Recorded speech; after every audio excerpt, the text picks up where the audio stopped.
हरे कृष्णा। आज चर्चा करने का प्रयास करेंगे 7वें अध्याय का 30 नंबर श्लोक, जो कि आखिरी श्लोक है इस अध्याय का। साधिभूताधिदैवं मां साधियज्ञं च ये विदुः प्रयाण कालेऽपि च मां ते विदुर्युक्तचेतसः। साधिभूताधिदैवं मां साधियज्ञं च ये विदुः प्रयाण कालेऽपि च मां ते विदुर्युक्तचेतसः। Okay, Subheksha Mataji, please repeat if you can.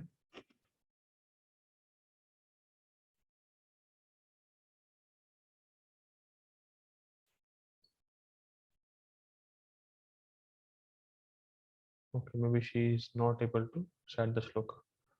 Okay, no problem. शब्दार्थ देखिए।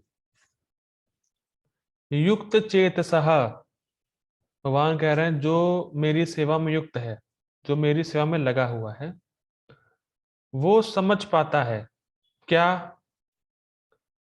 साधिभूतादि दैवम माम, कि अधिभूत क्या है, अधिदैव क्या है और अधियज्ञ क्या है। थोड़ा कठिन हो रहा होगा कि शब्द क्या है सब। ठीक, जो मेरी सेवा में लगा हुआ है, जो युक्त चेतसः, जो मेरी सेवा में लगा हुआ है, जो कृष्ण भक्ति में लगा है, वो समझ पाता है कि अधिदैव क्या है, अधियज्ञ क्या है और अधिभूत क्या है। देखिए मैं बता, थोड़ा सा ग्लिम्स में टीका में आएगा।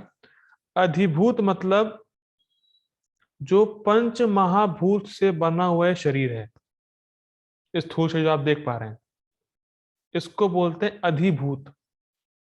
ठीक। अधिदैव मतलब भगवान का विराट स्वरूप जिसमें विभिन्न देवता स्थित हैं, उसको बोलते हैं अधिदैव।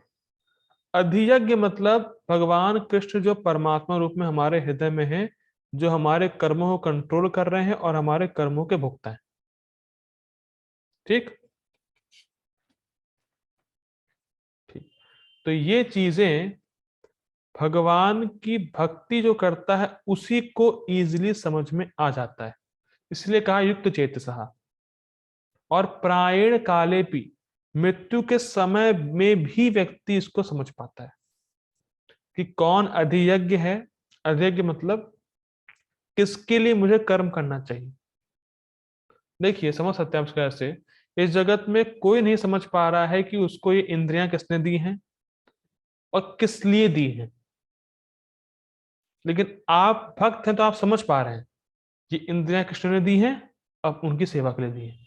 तो बहुत इजीली समझ में आ रहा है आपको अधियज्ञ क्या होता है, क्योंकि आप भक्ति कर रहे हैं।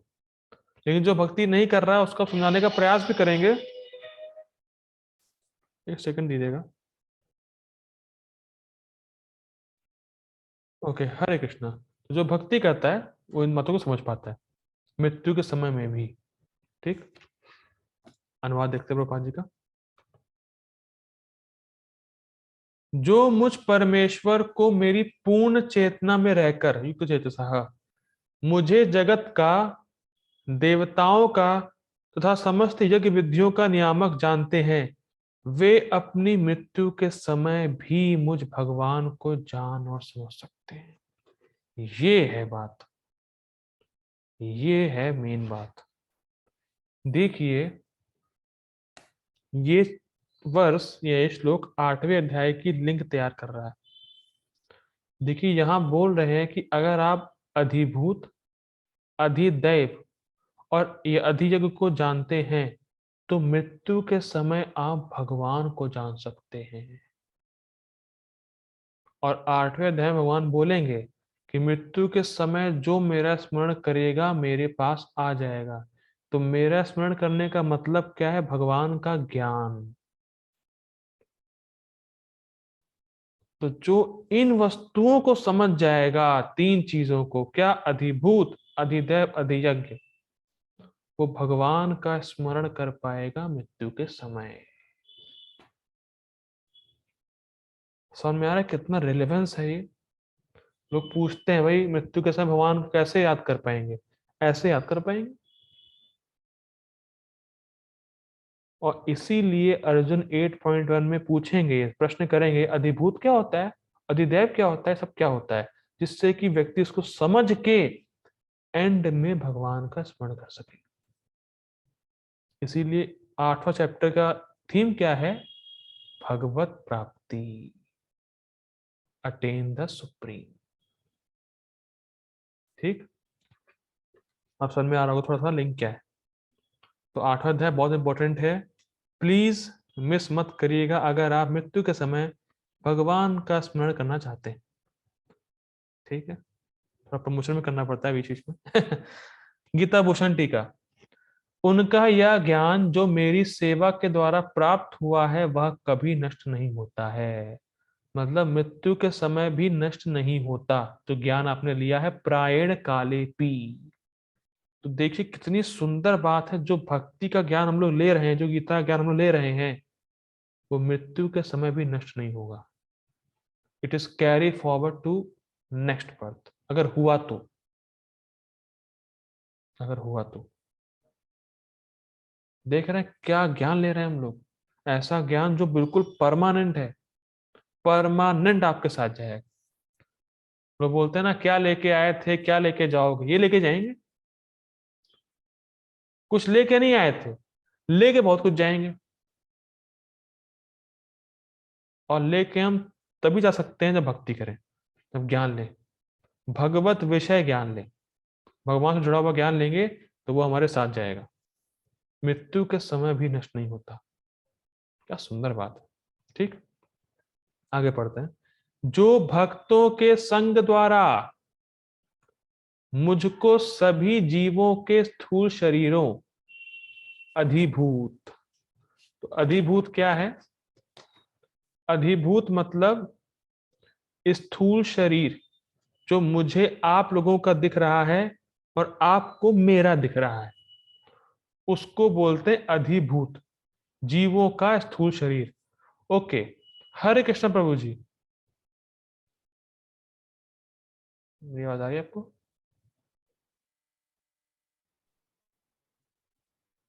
हरे कृष्णा हरे प्रभु जी, अधिभूत क्या होता है? अधिभूत जो पंच महाभूत से जो हम लोग का शरीर बना हुआ है, तो शरीर। ठीक, ओके डन। देखिए आपको तो समझ में आ गया, भक्ति कर रहे हैं। लोगों को बताएंगे समझ नहीं पाएंगे वो। ठीक, तो अधिभूत मतलब जीवों का स्थूल शरीर। ठीक, विश्वरूप अधिदैव मतलब ये पूरा जगत भगवान के विश्व रूप को कहते हैं। जैसे आधा वर्णन भागवतम के 3rd कैंटो में आता है कि जो सूर्य चंद्र जो देवता है वो भगवान की आंखें हैं, और बाकी चीजें भी मेंशन है उसमें। ठीक, तो भगवान का विराट रूप जिसमें सारे देवता स्थित हैं उसको बोलते हैं अधिदैव। तो फिर रिपीट करता हूं, अधिदैव है विश्व रूप भगवान का जिसमें विभिन्न विभिन्न देवता स्थित हैं शरीरों में। अधिदैव क्या है? विश्व रूप, जिसमें भगवान के विभिन्न विभिन्न विभिन्न विभिन्न देवता, भगवान के शरीर में विभिन्न विभिन्न देवता स्थित हैं, उसको बोलते हैं अधिदैव। ओके, हरे कृष्ण प्रभु जी, अधिदैव क्या होता है? भगवान का वो विश्व रूप या विराट रूप जिसमें अलग अलग भिन्न पार्ट में सारे देवता उपस्थित हैं। ठीक ठीक, वेरी गुड। देखिए ये समझ जाएंगे ये 3 चीज तो 8वां अध्याय बहुत अच्छे से निकलेगा, वरना डिफिकल्ट होगा। और परमात्मा अधियज्ञ, अधियज्ञ मतलब सारी क्रियाएं जिनको प्रसन्न करने के लिए करी जानी चाहिए, और सारी क्रियाएं हमें कृष्ण को प्रसन्न करने के लिए करना चाहिए, और कृष्ण ही परमात्मा रूप में हमारे हृदय में है। तो अधिभूत क्या है? जीवों का स्थूल शरीर। अधिदैव क्या है? भगवान का विश्व रूप जिसमें देवता स्थित हैं।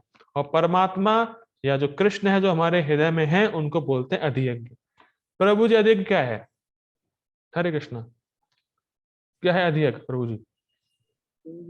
परमात्मा रूप में जो कृष्ण हमारे अंदर है, सारे कर्म हमें उनके लिए करने। अधिभूत क्या है? अधिभूत जो पंच महाभूत होते हैं, अधि जैसे शरीर के लिए। अधिदैव क्या है? अधिदेव वो विराट रूप जिसमें सारे देवता उपस्थित हैं। हरि बोल, ठीक हो गई। ठीक, देखिए अधिभूत अधिदैव अधियज्ञ के साथ जानता है, जो भक्त के संग मतलब जो भक्तों के संग में इन 3 चीजों को जानता है वह मुझको मृत्यु के समय भी जानता है। क्या बात है! जो इन 3 चीजों को जान गया वो भगवान को मृत्यु के समय जान गया। हरि बोल। देखा कितना सिंपल है। लेकिन कैसे? ये भक्ति कर रहे हैं। ठीक। वह अन्यों की तरह नहीं जो मृत्यु के वह अन्यों की तरह नहीं जो मृत्यु के समय भ्रमित होकर मुझे भूल जाते हैं। देखिए, जब हम लोग ये समझते रहेंगे जीवन भर कि हम अधिभूत हैं, मतलब भौतिक शरीर हैं, तो स्वाभाविक है कि मृत्यु के समय भय होगा। क्योंकि हम मानेंगे कि हम मरने जा रहे हैं, मतलब शरीर छूट रहा है, मतलब हम शरीर हैं तो हम खत्म होने जा रहे हैं, ऐसा धारणा हो जाएगी। अगर हम शरीर अपने आप को मानते हैं तो भय होगा। तो जब भय हो रहा है तो भगवान का स्मरण कर नहीं पाएंगे। लेकिन यदि याद रहा कि अधिभूत अलग है और मैं अलग हूं और परमात्मा हमारे हृदय में है, तो भगवान का स्मरण तो ऑटोमेटिकली हो ही जाएगा ना। अगर आपको एक ज्ञान है तो हो ही जाएगा अपने आप कि अधिभूत तो भौतिक शरीर है, अधिक मतलब भगवान कृष्ण है परमात्मा रूप में, वो तो हमारे हृदय में है ही है। और जहां आपको ये ज्ञान हल्का सा क्लिक कर गया मृत्यु के समय, भगवान के पास। इसीलिए बहुत ध्यान देने वाली बात है, जो चीजें हमारे चित्त पे छाई रहेंगी जिंदगी भर, वो मृत्यु के समय याद आएगा। तो ये बहुत बड़ा अवसर मानव जीवन का हमें प्राप्त है कि हम हमारे चित्त पे भगवान को ही छाए रहें, मतलब भगवान को ही केंद्र बना के हमारे चित्त पे भगवान ही छाए रहें। हमको ऐसा प्रयास करना है, हमें ऐसा अपने जीवन शैली को अरेंज करना है कि हमारे चित्त पे भगवान ही छाए रहें, तो एट द एंड भी भगवान ही छाए रहेंगे। ठीक। ध्यान दीजिएगा, to remember Krishna at the time of death it is a science, it does not happen automatic. कुछ हैं, कुछ मैंने पहले मिला था उन लोगों से। एक भक्त के पापा ही थे वो कह रहे थे कि अरे मृत्यु के समय तो अपने आप भगवान का स्मरण हो ही जाएगा, क्या समस्या है, अभी खूब भोग करो। अरे मृत्यु के समय तो भगवान को याद कर ही लेंगे।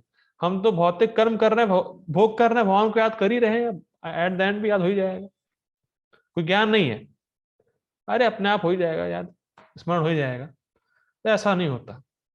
भगवान का स्मरण at the end of death ये साइंस है, और इस साइंस को हम समझेंगे 8वें अध्याय में। कोई एक्सीडेंट बाय एक्सीडेंट स्मरण नहीं होता भगवान का। ठीक। मेरे 5 प्रकार के भक्त मुझे सत्यता में जानते हैं और वे सभी माया को पार कर जाते हैं। यह 7वें अध्याय में वर्णित हुआ है, जो 6 प्रकार के भक्त वर्णित हुए हैं। ठीक। नोट, 5वें प्रकार के भक्त का वर्णन 29 श्लोक में हुआ है, मोक्षकामी।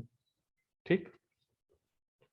परपुट by his divine grace AC Bhaktinath Swami Srila Prabhupada की जय।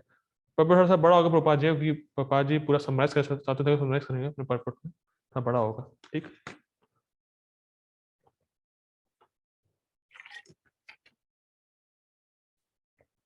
पढ़ते हैं। कृष्ण भावना अमृत में कर्म करने वाले मनुष्य कभी भी भगवान को पूर्णतया समझने के पथ से विचलित नहीं होते। कृष्ण भावना अमृत के दिव्य सानिध्य से मनुष्य आज समझ सकता है कि भगवान किस तरह भौतिक जगत तथा देवताओं तक के नियामक है। धीरे धीरे ऐसी दिव्य संगति से मनुष्य का भगवान में विश्वास बढ़ता है। अतः मृत्यु के समय ऐसा कृष्ण भावना भावित व्यक्ति कृष्ण को कभी भुला नहीं पाता। देखिए देखिए, मृत्यु के समय कृष्ण को याद रखना मैंने पहले बताया था एक साइंस है, ये बाय एक्सीडेंट होगा नहीं। तो ये नहीं कि हम जिंदगी भर अपने को शरीर माने, ध्यान दीजिएगा, बहुत ध्यान देने वाली बात है। जिंदगी भर अपने आप को शरीर माने और एट द एंड आपका मृत्यु के समय अरे मैं तो आत्मा हूं, मेरा शरीर से क्या संबंध, मैं तो कृष्ण का अंश हूं। ये एकदम से प्रकट नहीं हो जाएगा। मतलब मान लीजिए कल आप मरने वाले हैं और लेटे हुए हैं, मैं आत्मा हूं, मैं कृष्ण का अंश हूं, मुझे कृष्ण की सेवा करनी चाहिए, ये कभी नहीं होगा, कभी नहीं होगा। इसलिए प्रभुपाद जी कह रहे हैं दिव्य संगति से ही आप कृष्ण को कभी नहीं भुला पाएंगे। और दिव्य संगति क्या है? भक्तों का संग। जिंदगी भर भक्तों का संग किया है, भक्तों ने सुना है, श्रवण कीर्तन वगैरह किया है, तब आप कृष्ण को फिर नहीं भुला पाएंगे मृत्यु के समय। तो साइंस, अगर आपको कृष्ण को याद करना है तो साइंस, और साइंस में सबसे मेन पार्ट क्या है? भक्तों का संग। देखिए, कोई भी अगर साइंस सीखनी है आपको, तो आपको चाहिए टीचर। तो कृष्ण कॉन्शियस में जो मतलब भगवान को याद करने का जो साइंस है वो सिखाएंगे भक्त। तो भक्तों का संग में रहना चाहिए आपको, वो दिव्य संगति। ठीक। अतएव वह सहज ही भगवत धाम गोलोक वृंदावन को प्राप्त होता है। ठीक। बाई एक्सीडेंट नहीं होगा। और जो ऐसा सोचते हैं उनको आप जरा बोलिए कि भैया भक्ति उक्ति करेंगे तभी होगा, ऐसे होने वाला नहीं है। ठीक। यह 7वां अध्याय विशेष रूप से बताता है कि कोई किस प्रकार से पूर्णतया कृष्ण भावना भावित हो सकता है। ठीक है। कृष्ण भावना का शुभ आरंभ, मैं फिर रिपीट कर रहा हूं, कृष्ण भावना का शुभ आरंभ ऐसे व्यक्तियों के सानिध्य से होता है जो कृष्ण भावना भावित होते हैं। तो कृष्ण कॉन्शियस भी आप हो जाएं, ये भी बाय एक्सीडेंट नहीं हो सकता। आप भक्तों के संग में आ गए, it is not by accident. Krishna की विशेष कृपा आप पे है। Krishna has chosen you. Krishna ने आपको चूज किया क्या भक्ति करें। ये कोई बाय चांस थ्योरी नहीं है आप। ठीक है। तो बहुत सुंदर बात है भक्त बता रहे थे। जैसे फूल में मधु होती है, ठीक, लेकिन क्या फूल आपको डायरेक्टली हनी दे सकता है? नहीं दे सकता। तो मधु, मधु जो फूलों में होती तो भौरा उसको लेता है और वो छत्ते में जाके कुछ प्रोसेस वगैरह करता है और छत्ते से हमें हनी मिलती है। ठीक। तो वैसे ही भगवान अपना प्रेम किसी को डायरेक्ट नहीं देते, भक्तों के माध्यम से देते हैं। जैसे आपको फूल से डायरेक्टली नहीं मिल पाएगा हनी, लेकिन भौरे के माध्यम से मिलेगा। तो भगवान का जो प्रेम है वो डायरेक्टली भगवान नहीं देंगे, भक्तों के संग से या भक्तों से आपको प्राप्त होगा। तो भक्तों के संग में आने से, श्रवण करके ही भगवान के प्रति हम अपने प्रेम को जागृत कर सकते हैं। मैं फिर रिपीट कर रहा हूं इस बात को। हमारा लक्ष्य क्या है? भगवत प्रेम की प्राप्ति। और भगवत प्रेम की प्राप्ति, भगवान का प्रेम आपका जागृत तब होगा जब आप भक्तों के संग में आके श्रवण करेंगे। भक्तों का संग मीन्स उनसे श्रवण करना, उनसे कृष्ण कथा को सुनना। ठीक। ऐसा सानिध्य आध्यात्मिक होता है, जो भौतिक नहीं है। ठीक। और इससे मनुष्य प्रत्यक्ष भगवान के संसर्ग में आता है। अरे वाह, क्या बात है। देखिए, भक्तों के संग में आए तो भक्त का कर्तव्य क्या है? भक्त क्या देगा आपको? कृष्ण की कथा सुनाएगा, चैंटिंग कराएगा, पुस्तक देगा, सब तो करते हैं भक्त, प्रसाद देगा। और ये सब ही कृष्ण से अलग नहीं है, सब कृष्ण ही है। तो जब आप भक्तों का संग, मतलब भगवान कृष्ण का संग। क्या बात है प्रभुपाद जी की। मनुष्य प्रत्यक्ष, कहते हैं ना लोग, अरे भगवान कहाँ है, भगवान का संग कैसे कैसे, भगवान है ही कहाँ। भगवान है। भक्त आपको दे रहे हैं भगवान को। क्या? भगवान का नाम दे रहे हैं, वो भगवान के नाम से, भगवान से अभिन्न है। भगवान की कथा सुना रहे हैं, भगवान से अभिन्न है। भगवान का प्रसाद दे रहे हैं, भगवान से वो अभिन्न है। भगवान का संग करा रहे हैं भक्त आपको। ठीक। और फिर क्या होगा? और भगवत कृपा से वह कृष्ण को भगवान समझ सकता है। कृष्ण को भगवान समझ सकता है। कृष्ण को भगवान समझ सकता है ही भगवान, वो तो डाउट नहीं है कोई, लेकिन समझ ही नहीं रहे लोग। और भगवत कृपा से, कृष्ण की कृपा से ही। तो देखिए, बहुत सुंदर बात है। जब भक्त से आपने सुना और विश्वास हो गया कि इस भक्त सही बोल रहा है, तो अंदर से आपको कौन इंस्पायर किया ये कि इनकी बात पे विश्वास कर लो? कृष्ण। और वही फर्स्ट स्टेप होता है। स्टेप 1 वही है। भक्त आया, कुछ बोला, बात तो सही कर रहे हैं, बात सही बोल रहे हैं। तो ये बात सही बोल रहे हैं, कौन इंस्पायर कर रहा है अंदर से? कृष्ण ही इंस्पायर करते हैं। तो हम कृष्ण की कृपा से ही समझ सकते हैं कृष्ण भगवान। ठीक। साथ ही वह जीव के वास्तविक स्वरूप को समझ सकता है और यह समझ सकता है कि किस प्रकार कृष्ण को भुलाने से वह प्रकृति के नियमों द्वारा बद्ध हुआ है।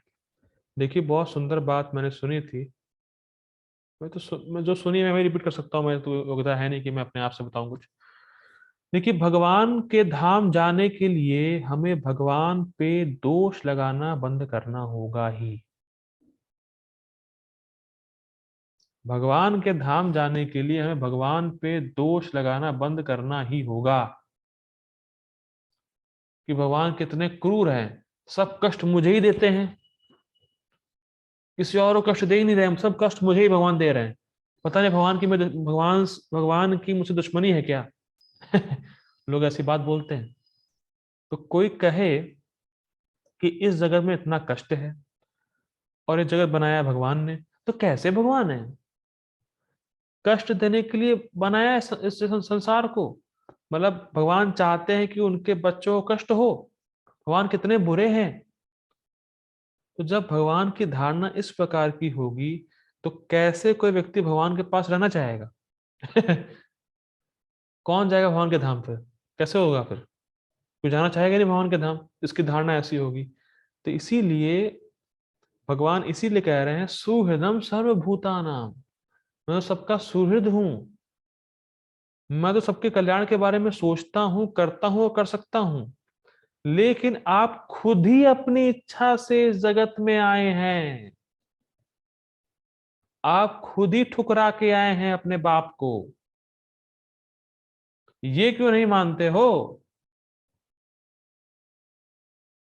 और तुम खुद इस जगत में फंसे हो और भगवान कष्ट इसलिए दे रहे हैं, तुम समझो इस बात को कि भैया यहाँ तो दुख है, हम भगवान के पास जाएंगे वहीं सुखी हो सकते हैं।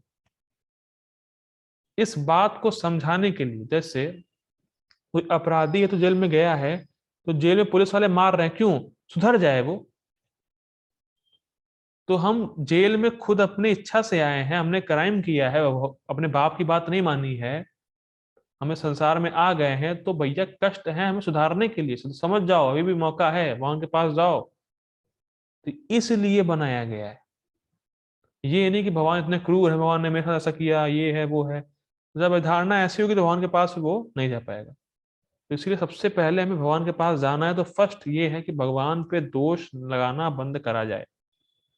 ठीक। वह यह भी समझ सकता है कि मनुष्य जीवन कृष्ण भावना अमृत को पुनः प्राप्त करने के लिए मिला है, अतः इसका सदुपयोग परमेश्वर की अहेतु कृपा प्राप्त करने के लिए करना चाहिए। एकमात्र उद्देश्य मनुष्य जीवन का क्या है? भगवान की कृपा को प्राप्त करना। और वो कैसे होगी? भगवान की निष्काम भाव से सेवा करके और निरंतर सेवा करके। ठीक, इससे हम भगवान की कृपा को ले पाएंगे। ठीक। इस अध्याय में जिन अनेक विषयों की विवेचना की गई है, वे हैं दुख में पड़ा हुआ मनुष्य आर्त, जिज्ञासु मानव जिज्ञासु, अभावग्रस्त मानव, ब्रह्म ज्ञान परमात्मा ज्ञान, जन्म तथा रोग से मुक्ति एवं परमेश्वर की पूजा। तो ये सब बेसिकली छह टाइप के जो भक्त हैं उनके बारे में भोपाल जी कह रहे हैं। किंतु जो व्यक्ति वास्तव में कृष्ण भावना को प्राप्त है, वह विभिन्न विधियों की परवाह नहीं करता, वह सीधे कृष्ण भावना में प्रवृत्त होता है और उसी से भगवान कृष्ण के नित्य दास के रूप में अपनी स्वाभाविक स्थिति को प्राप्त करता है। ठीक। ऐसी अवस्था में वह शुद्ध भक्ति में परमेश्वर के श्रवण तथा गुणगान में आनंद पाता है। तो शुद्ध भक्ति का स्वरूप क्या है? श्रवण और कीर्तन। ठीक। उसे पूर्ण विश्वास रहता है कि ऐसा करने से उसके सारे उद्देश्यों की पूर्ति होगी। अगर कोई व्यक्ति श्रवण और कीर्तन में लगा है, भगवान की शुद्ध भक्ति में लगा है, तो उसको श्रद्धा होनी चाहिए और होती ही है। कृष्ण भक्ति कर ले सर्व कर्मकृत होए, ये है श्रद्धा का लक्षण। अगर किसी ने कृष्ण भक्ति करी है और कृष्ण ही भक्ति करने से सब कुछ प्राप्त हो जाएगा उसको, ये श्रद्धा होनी चाहिए। ठीक। ऐसी दृढ़ श्रद्धा दृढ़ व्रत कहलाती है। भजन्ते माम दृढ़व्रता, कुछ याद आ रहा है? ते द्वंद्व मोह निर्मुक्ता भजन्ते माम दृढ़व्रता। ठीक। और यह भक्तियों का दिव्य प्रेम भक्ति की शुरुआत होती है। समस्त शास्त्रों का यही समस्त शास्त्रों का भी यही मत है। भगवत गीता का यह 7वां अध्याय इसी निश्चय का सारांश है। मतलब भगवान की भक्ति करने से, भगवान की शुद्ध भक्ति करने से सब कुछ प्राप्त हो जाता है और शुद्ध भक्ति प्रेमा भक्ति कहलाती है और इससे भक्तियों की शुरुआत होती है। इस श्रद्धा से शुरुआत होती है भक्ति योग की, कि भगवान कृष्ण की भक्ति ही करना है। ये श्रद्धा है, इससे शुद्ध भक्ति की शुरुआत होती है। यही समस्त शास्त्रों का ही मत है। और भगवत गीता का यह 7वां अध्याय इसी निश्चय का सारांश है। मतलब शुद्ध भक्ति योग की स्टार्टिंग 7वें अध्याय से शुरू हो गई है। इस प्रकार श्रीमद् भगवत गीता के 7वें अध्याय भगवत ज्ञान का भक्ति वेदांत तात्पर्य पूर्ण हुआ। हरे कृष्णा कृष्णा कृष्णा हरे हरे, हरे राम राम राम हरे हरे। छोटी सी बात बोलना चाहूंगा, जैसे आप अगर कोई बीज बोएंगे तो उसको पानी देंगे रोज कि पेट्रोल देंगे? क्यों प्रभु जी? पेड़ उगाना है आपको तो पेट्रोल देंगे आप, फिर इसका मतलब महंगा है पेट्रोल। पानी पानी। पानी देंगे, पेट्रोल में से महंगा भी है। कहाँ तक लाएंगे? ठीक है, तो पानी देंगे। और ये विश्वास होना चाहिए आपको कि बीज में पेड़ है। खाली बीज देख के नहीं कह रहे तो बीज है, पेड़ है ही नहीं इसमें। नहीं, बीज में पेड़ है और उसको पानी डालना पड़ेगा, तब वो उगेगा। तो इसीलिए श्रद्धा बढ़ाने के लिए, कृष्ण भक्ति में श्रद्धा बढ़ाने के लिए हमें नियमित रूप से पानी देना होगा। श्रद्धा रूप जो भक्ति की श्रद्धा रूप बीज है, उसको हमें रोज देना होगा पानी। और वो पानी क्या है? श्रवण और कीर्तन। तो हमें रोज श्रवण और कीर्तन डालना होगा, पानी डालना है, पेट्रोल नहीं, भौतिक बात नहीं डालनी। तो श्रद्धा कम हो जाएगी। हमें पानी डालना है। पानी क्या है? भगवान कृष्ण के विषय में श्रवण और कीर्तन। जब हम इस प्रकार से रोज श्रवण कीर्तन करेंगे, तुम्हारी जो श्रद्धा रूपी बीज है वो बढ़ेगी। इसको भक्तिलता बीज कहते हैं। ठीक, तो हमें भक्ति जो है, भक्ति में जो हमें श्रद्धा है, धीरे धीरे बढ़ेगी जब हम श्रवण और कीर्तन को नियमित रूप से करेंगे। ठीक, ये हमारा पानी। ठीक है, तो कल से कार्तिक मंथ शुरू हो रहा है। तो कार्तिक मंथ में कुछ नियम होते हैं, तो मैंने ग्रुप पे शेयर किया था, तो आप लोग पढ़ लीजिएगा। तो बेसिकली दो मेन तो दो नियम है। भगवान कृष्ण को दीप दान करना है और दामोदर अष्टकम पढ़ना है। तो ये आप लोग कर लीजिएगा। और जिसको नहीं आता है तो मैं ऐसा कर सकता हूँ, मैं गा के भेज सकता हूँ, या तो यूट्यूब पे तो वीडियो अवेलेबल है कैसे गाते हैं, उसको आप पढ़ लीजिएगा और सुन लीजिएगा, और वैसे आप गाने का प्रयास करें। ठीक है, तो happy Kartik month to all of you. और हम लोग कल मिलते हैं। कल देखता हूँ मैं क्लास होगी कि नहीं होगी, थोड़ा सा बिजी है।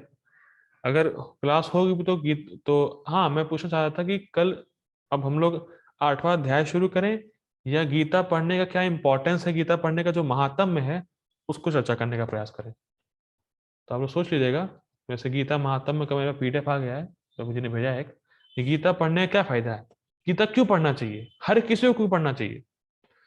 तो उसमें कम से कम 80-82 श्लोक हैं, छोटे छोटे श्लोक हैं। बस मैं श्लोक पढ़ूंगा, अनुवाद पढ़ूंगा, श्लोक पढ़ूंगा, अनुवाद पढ़ूंगा। 2-3 दिन में खत्म हो जाएगा। मैं सोच रहा हूँ कि पहले इसको शुरू करते हैं कि गीता पढ़ने का क्या महत्व है, उसको पढ़ते हैं, उसको कवर करते हैं, फिर उसके बाद हम लोग 8वां अध्याय शुरू करेंगे। ठीक है, हरे कृष्णा। शिल प्रभुपाद की जय, श्री भगवद गीता की जय। हरे कृष्ण। तो हम लोगों ने एक सीढ़ी और पार कर ली 7वें अध्याय की। हरि बोल। 18वां अध्याय दूर नहीं है सैनिकों, 18वां अध्याय दूर नहीं है। हरि बोल, हरे कृष्णा।